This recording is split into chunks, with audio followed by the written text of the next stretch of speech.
Ready చేసుకోండి, పెళ్లి చేసుకుంటే ఫస్ట్ మీకు ఇస్తాను. దెబ్బ మీద దెబ్బ. ఉంటాను. ఈ వీడియో ఎంతటితో సమర్థం.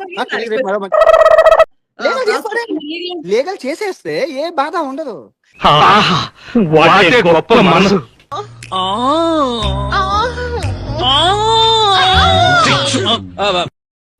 చాలండి, వెళ్ళిపోండి బాబు. తర్వాత 8,000 ఫ్లైట్ టికెట్, అక్కడ ఒక 1,000 రూపాయలు, హోటల్ ఒక 1,000, మొత్తం 20,000తో మీరు ఏదైతే అనుకున్నారో అన్ని పోతాయి. నిజమా అల్లుడు? అంతకంటే ఇంకేం కావాలి సార్? నా లైఫ్ లో ఇంత రీజనబుల్ డీల్ వినలేదమ్మా. కామం అనేది ఒక ఆకలి అనేది వాళ్ళకి ఎవరికి తెలియకుండా చేశారు. అదేదో పెద్ద బూతులా చూస్తున్నారు. థ్యాంక్ యూ ఏం చెప్పగలను ఇంతకన్నా.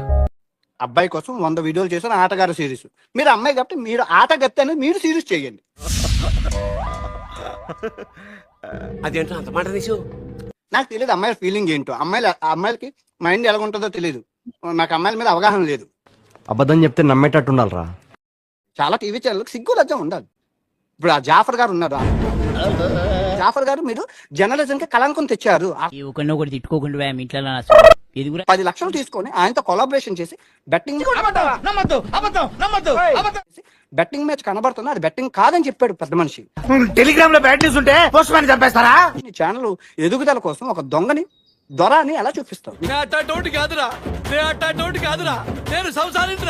నాకు ఇప్పుడు నేను ఆయన చాలా అభిమానిస్తాను. ఆ విషయంలో నేను ఆయన హేట్ చేసేసుకున్నాను. ఈ ఫ్యూచర్ నాకు అర్థమైపోతుంది. ఈ ఫ్యూచర్ నాకు కనబడిపోతుందన్నయ్య. మిమ్మల్ని ఏమీ అనట్లేదు, ఒక సిస్టర్ గా అనుకోండి.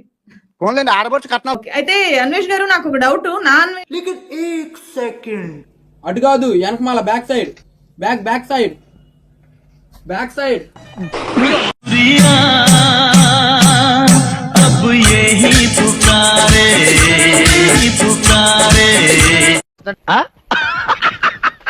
అదే స్టాండ్ మీద ఉన్నారా? ఇప్పటికీ లీగల్ యాప్స్ ని మీరు సపోర్ట్ చేస్తున్నారా? ఒక నిమిషం, ఈ కొండ మీద తీసుకొచ్చాడు. ఇవన్నీ కలిపి 200 రూపాయలు. నేనేం మాట్లాడుతున్నా, నువ్వేం మాట్లాడుతున్నావు? అన్వేష్ గారు అంటే చాలా అభిమానం ఉంది.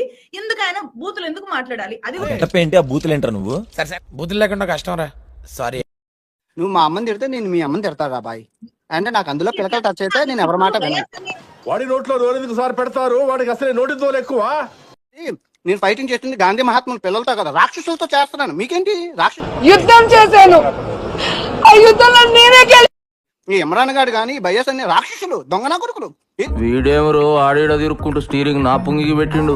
నాకు సహనం తక్కువ అండి. అవన్నీ ఎందుకు? నాకు పైల్స్ ఉన్నాయి. నాకు పిల్లకలు టచ్ అయితే నేను విన్నాను. నాకు బీపీ ఉంది. నాకు పేషెన్స్ చాలా తక్కువ. సిస్టమ్ మీద రెస్పెక్ట్ తో ఇప్పటిదాకా ఆగాను. మిగతా ఇన్ఫ్లుయెన్సర్స్ అందరినీ భయపెట్టాలి అని కూడా చూస్తున్నారా ఏమైనా? భయం అది పుట్టించింది ఎవరు? మేము. థాయిలాండే ఉందండి వ్యభిచారం. ఏటి అక్కడ ఇదైపోతుంది. లీగల్ చేసేస్తే ఏ ప్రాబ్లం ఉండదు. ఇల్లీగల్ చేసి మనకు కావాల్సింది కూడా అదేలేమ్మా. అంటే ఇండియాలో కూడా